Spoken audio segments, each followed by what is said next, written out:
Somehow I got through the lecture, and the day came to show my work boolig. Again, I hitchhiked into LA, arriving somewhat ahead of time. I rang the doorbell. Boolig opened it and said, "You're half an hour early. Come back at the proper time."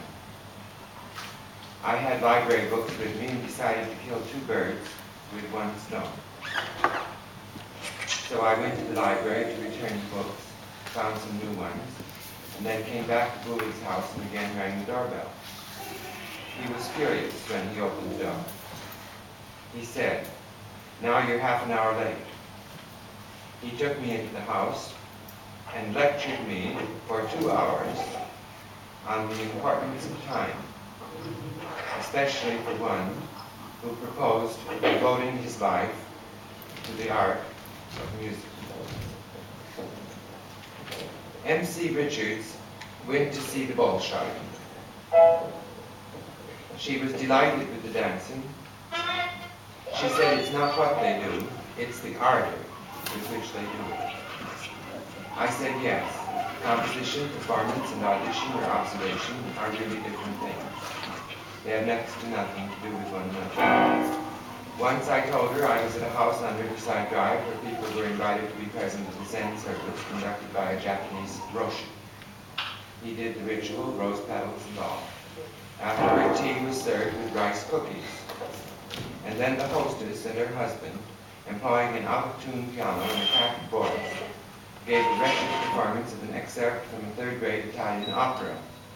I was embarrassed and glanced toward the roshi to see how he was taking it. The expression on his face was absolutely beatific. M.C. Richards and David Tudor invited several friends to dinner. I was there, and it was a pleasure. After dinner, we were sitting around talking.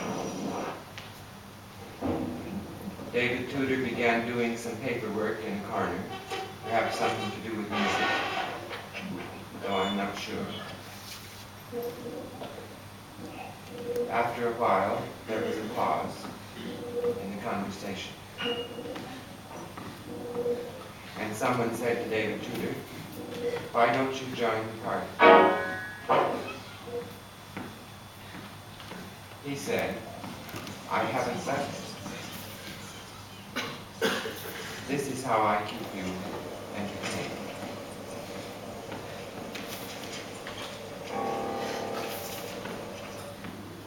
When Ksenia and I came to New York from Chicago, we arrived in the bus station with about 25 cents. We were invited to stay for a while with Peggy Guggenheim and Max Ernst. Max Ernst had met us in Chicago and had said, "Whenever you come to New York, come and stay with us. We have a big house on East River." I went to the phone booth in the bus station, put in a nickel, and dialed. Max Ernst answered. He didn't recognize my voice. Finally, he said, "Are you thirsty?" I said, "Yes."